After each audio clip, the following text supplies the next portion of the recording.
Актала элинин мүдөөсүн бир айткым келип атат. Мындан мурунку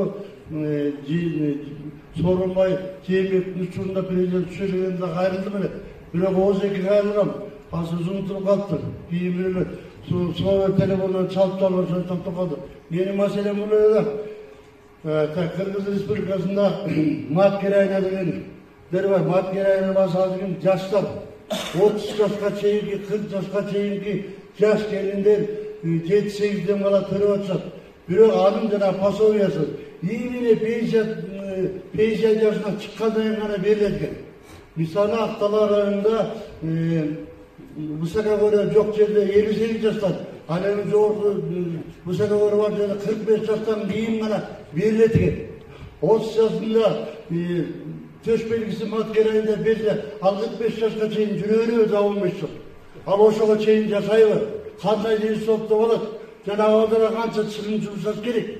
Ошонун баарын ойлош керек да. Жана төш белгисинен топтун кимге кереги бар? Анда. Туурабы? Аялдыңыздар. Кимге кереги бар? Эчтекеге кереги тийбейт да жок. Анын кереги жок. Анда болсо ошо пенсияга чыкканда өз мына Маткерай ордунда. Мына биздин Акталарында 655 Маткерайна бар экен.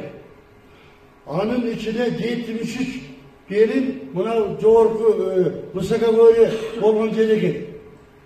Ошону кашадан алат. Жанагы биз 45 жашка чыккандан кийин беребиз. Багыштан жашы ден соолугу эмне болот? Поддержка кылышты, кичине услуга болуш керек. Жанагындай жардамды пенсиясына 45 жаш, 58 жаштан именно бүгүн бердиңиз да жокту. Бүгүндөн баштап сиз ушул биздин үнүбүздү жеткизсеңиз.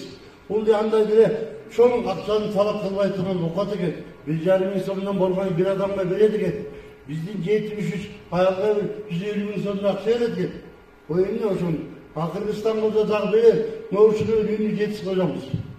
Мен мурун сөздү куракыбыздын деп ушуну мен ооз эки айттым эле. Аны жана сиздин сөзүңүзгө таянып мен муну атайын сизде сиздин наңызга кат жазып келдим. Жалпы элдин Маткерай болгон энелердин атынан мен ушулардын үнүн жетишпейт атайын кайрылдым.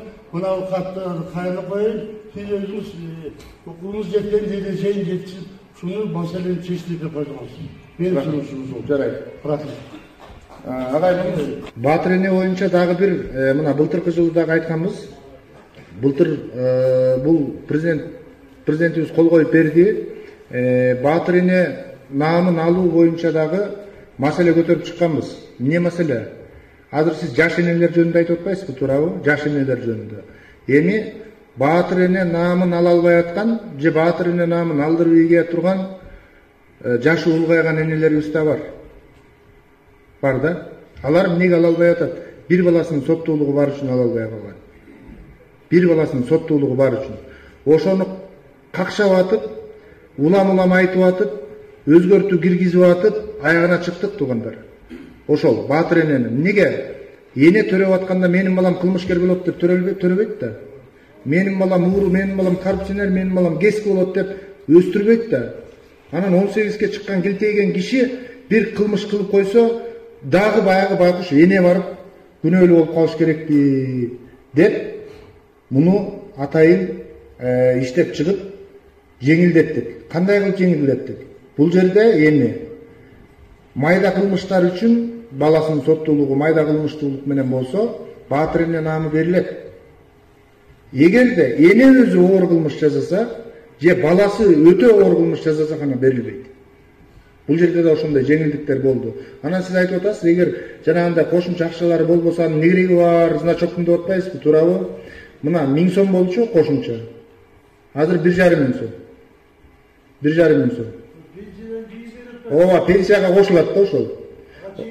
Ага чейин жок болуп атат. Эми мындай болуп атат, туугандар. Кайра келип эле баягы бюджетке келип такалып атабыз. Биз жанагы мынакы быйылкы жаз аягына чыгарган мыйзамында жанагы мүмкүнчүлүгү чектелген жарандарыбызды немесин пенсия пособиясын кайра бергиле деп едикпи? Ушуга кошумча акчалар кетти да. Ушуну дагы тияктан бияктан деп атышып, бюджет колдоп берди. Мен үчүн колдоп берип анан өткөрүп атат. Эми азыркы сиз айткан маселени биз дагы карап көрөлү, юристтер менен карайлы, баарысын карап көрөлү дагы анан жообун айтабыз сизге. Рахмат.